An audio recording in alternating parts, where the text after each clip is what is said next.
very easy to get a natural and, well, relatively easy to get a turret, even though it's kind of a fake turret base. Yeah. We'll call it a half of a third base, get like 6 mineral patches and a single gas. But I think Thorzain's going to be, he'll be happy to take that expand. It's a little bit extra income for the Terran player, and it's virtually free. Once you're able to secure 2 bases, you can take that third very, very quickly. Yep. Sen is in the game. Thorzain is in the game already. Well, these guys are always ready. As soon as they join, no replays, no nothing, man. No chit-chat. Seems like they're good to go. Go, go, go. All right, guys. Countdown has begun. Game number 4 on Terminus. Thorzain versus Sen. We've already had quite a few excellent TVZs here this afternoon, and I don't think this one is going to disappoint. No, Terminus should provide us with a really nice game. Yeah, some of the best games I've ever seen have been on Terminus. So here we go, guys. Spawning in the 9 o'clock position. The blue Zerg player representing the Gamma Bears, it is Sen.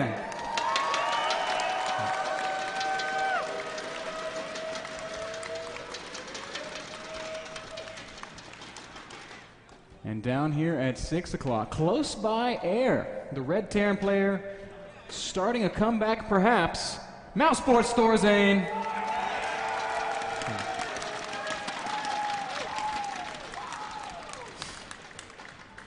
Thorzain definitely a player as well who can come back. He always seems to have a very, very strong mindset in general. That's kind of what we were talking about before the series as well. Despite losing a few TVTs, he always said, like, no, I'm still very confident in the matchup, actually. I don't feel bad about it at all. So a couple of losses really don't bog him. And for instance, being down 2-0 in a best of 7 shouldn't matter all that much to Thorzain either. Yeah, and I think in the first 2 games, Thorzain just did not look like Thorzain to me. He looked a little bit shaky. Maybe there were some nerves there. Maybe he was just knocking the rust off after not having played since whenever he played yesterday. That would, you were actually dropped. I think that's okay. I can just look on your screen.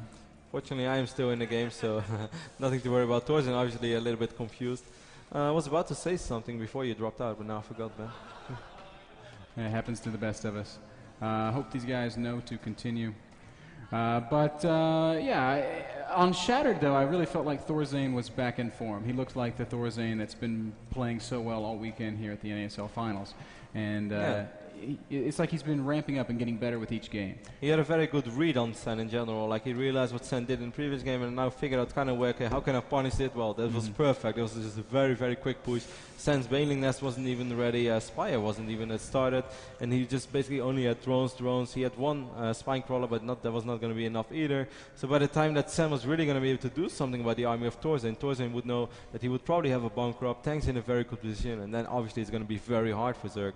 And that's kind of the Thorzain that we saw against Moro. Just every single game he played against Moro, it felt like he knew exactly what was going on and exactly what he needed to do. I agree. Now, I'm still really curious about this this double reactor factory build that we saw at Thorzain a couple times against Morrow. We do see factory going down here on Terminus. Almost certainly that Barracks is going to be building a reactor for us.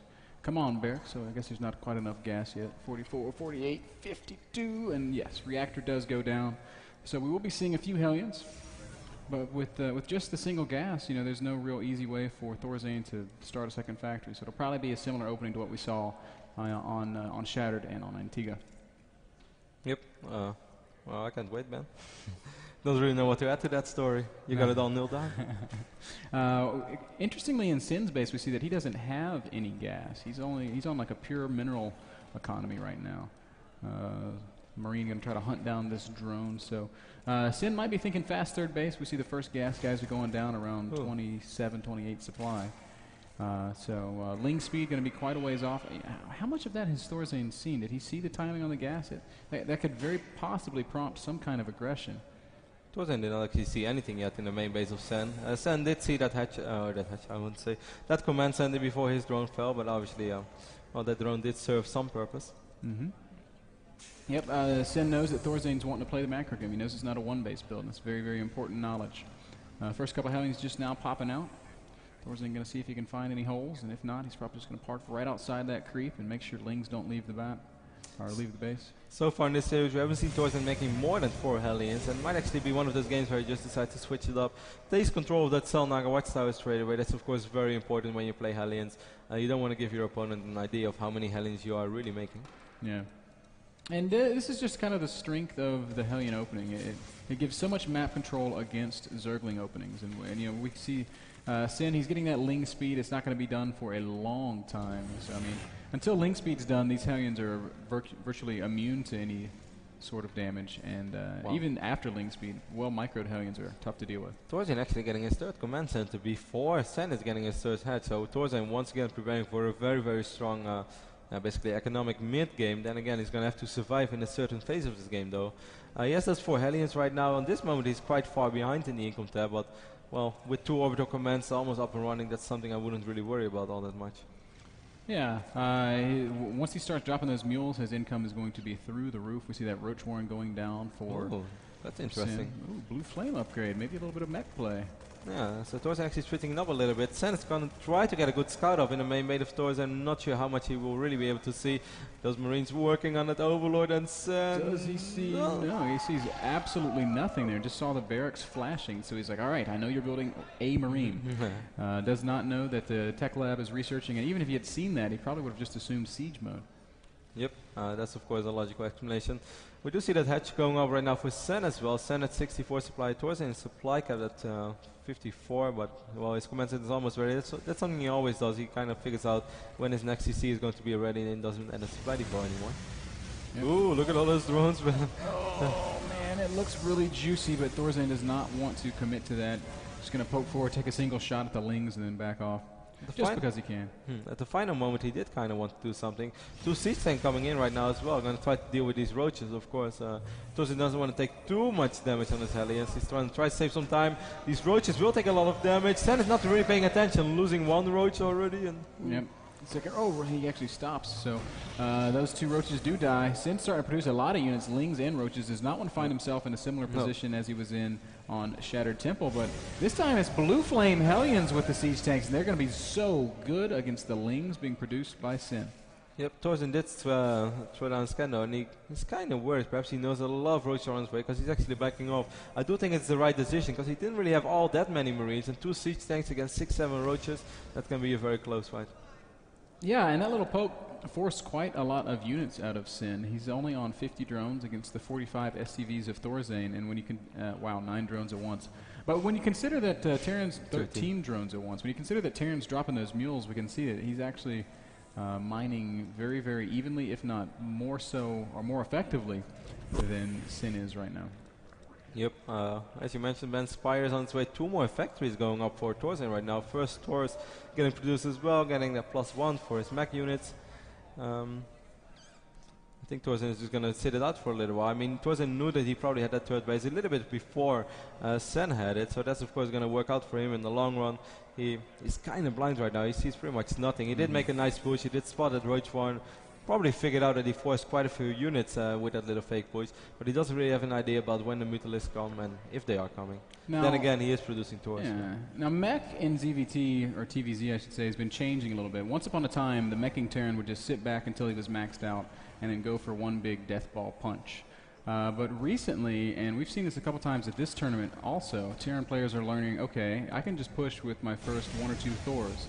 And it's actually really hard for Zerg to deal with because of the way the timing works out. We can see 1 Thor already out for Thorzain. Second one looks like it's about to complete, and I'm really wondering if he's going to get aggressive with these first couple of heavy mech units. Yeah, I mean, that's of course we saw a really quick push by Braddock against Sen, actually, I think it was, yesterday on Terminus. Same spawning locations, exactly identical. That was very successful. Of course, that was a very different early game, but still that showed the power of those Thors if you can get them early enough.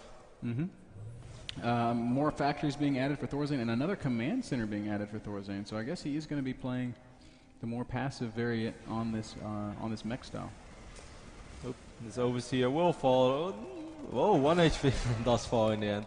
Nice try by Sen trying to save it though. What I do love by Sen is that as soon as Thorzain moves out, but as soon as he retreats again to his main base, he always takes the Selnaga watchtowers immediately.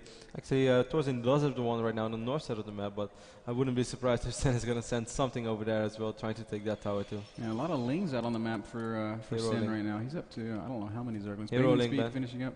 Oh no. I thought he was going to fight the blue flame hand. He could do it. It would have been a mismatch of epic proportions, Roddy. First mutas are out. I love the choice by Sen to make these mutas in spite of the fact that Thorzain's going mech. It says, all right, you're going to have to make some Thors. You can't just produce siege tanks and kill me on the ground. But Thorzain is producing Thors, and lots of them, 3 at a time right now.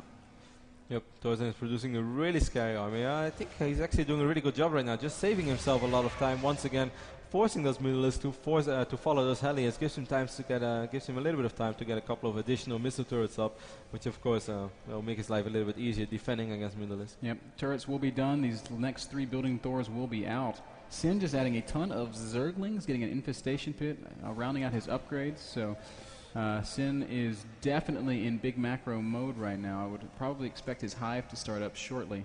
85 drones right now for Sen, 63 SCVs for Thorzain. This feels like a healthier number for the Terran player for me than it was on Antigua Shipyard. He can use the mules for the minerals, and then he has that extra supply room for a bigger army. Definitely. I really love... Ooh, Sen is going to have to be careful with those mutas. Takes quite a bit of damage from the stores. Thorzain is going to move out right now. He really wants to take that forward base over here.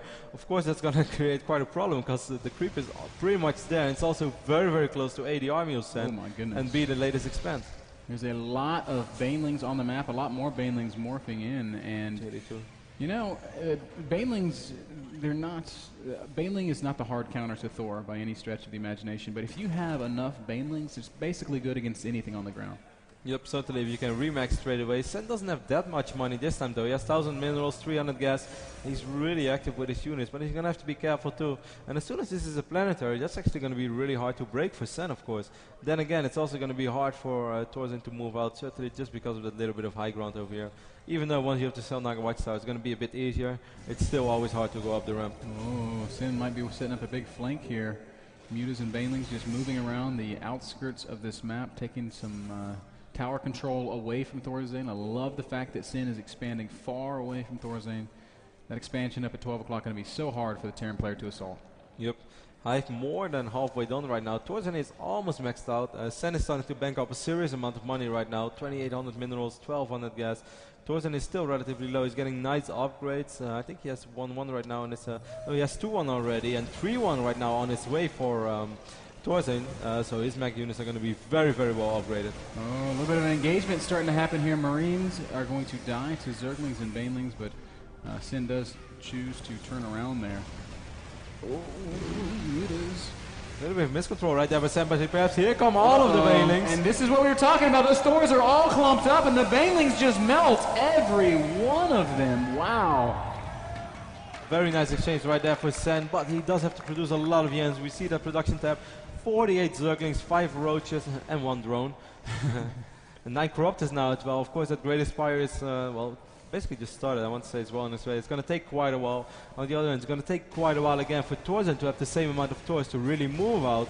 And all, of course, Sen wants to do is just buy a little bit more time. Oh, Thorzain being a little bit reckless with his units, I feel. Ling's going to run forward once again. More Thors and siege tanks going to fall here. Sen backing off after getting a decent exchange. 165 supply for our Zerg player, 145 for Thorzain. Loving what Sen is doing right now, just picking off tanks left and right, just buying himself some extra time, making sure that everything that Thorzain is planning is delayed just a little bit. Slowly but steady, Thorzain leapfrogging forward once again. 60 Zerglings on the way, but we do have those 9 Corruptors already, and in 25 seconds he will be able to upgrade those to Brood Lords. Yes, sir. Greater Spire. I love how Thorzain is already getting +1 for his Vikings right now, realizing that this is probably going to be a game where he's going to need Vikings, and he doesn't want to be late on his upgrade. So before he even has a single Viking on the map, he already starts upgrading them. Now that's smart. Very smart. 9 Broodlords underway. No Vikings in production just yet. Thorzain not yet aware of the fact that this Broodlord tech is coming. There's a big scan. Now he sees the Greater Spire, and where is the Viking in production? There 4 it is, Vikings. 4 at once. Immediately. That's actually quite good. Really nice game sense by Thorzain to scan at the most opportune time possible. Sen has expansions everywhere, but Thorzain's starting to drive a knife through the middle of the map, meaning it's going to be very difficult for Sen to go defend those expos. But here come the Broodlords though, and he's going to have to be careful with those Thors. So stacked up! But wow, man, the Thors die so fast to the Broodlords and the Roaches. That was just melting away. Immediately, Thorzain backing up, relinquishing that position in the center of the map. Going to wait till he has some Vikings out to engage that. Does Mew? Not anymore. Oh. 2,500 minerals a minute for Thorzain right there, despite this basically being at, well, he still might, he actually has a lot of minerals left in his natural. Kind of dig how many SCVs Thorzain transferred straight away. Sen has to be careful with those Broodlords, they're once again pretty stacked.